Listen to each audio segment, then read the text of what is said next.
Pudding చేసుకుందామండి. ఇక 3 అయితే ఈ సైజు బ్రెడ్ తీసుకున్నా. ఇక 2 ఎగ్స్, పాలు, కావాల్సినంత చక్కెర అండి. ఇవైతే పీసులుగా వేసుకొని మిక్స్ చేసుకుందాము. 2 ఎగ్స్ అయితే ఇట్లా పగలగొట్టి వేసుకోవాలండి. తగినంత చక్కెర అండి, పాలండి సరిపడన్ని మిక్సీ వేసుకోవాలి. 3 స్పూన్ల చక్కెర అయితే తీసుకున్నాండి. 3 స్పూన్ల చక్కెర వేసుకొని 1 స్పూన్ వాటర్ వేసుకొని ఇట్లా అయితే బ్రౌన్ కలర్ వచ్చేదాకానైతే కరగనివ్వాలండి. ఇక దీన్ని అయితే ఒక బౌల్లో తీసుకున్నాక ఒక గిన్నెలోకి ఇట్లా అయితే బ్రెడ్ మిక్స్ పట్టింది అయితే ఇందులో పోసేసి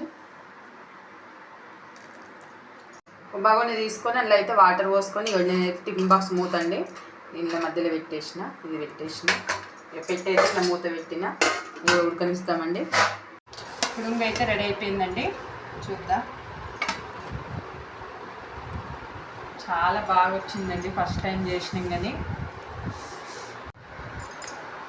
సూపర్ వచ్చిందండి. నేనైతే ఫస్ట్ టైం ట్రై చేసిన. ఇక మా పాపలైతే చెయ్యి మమ్మీ అని అంటే చూడండి ఎంత బాగా వచ్చిందో.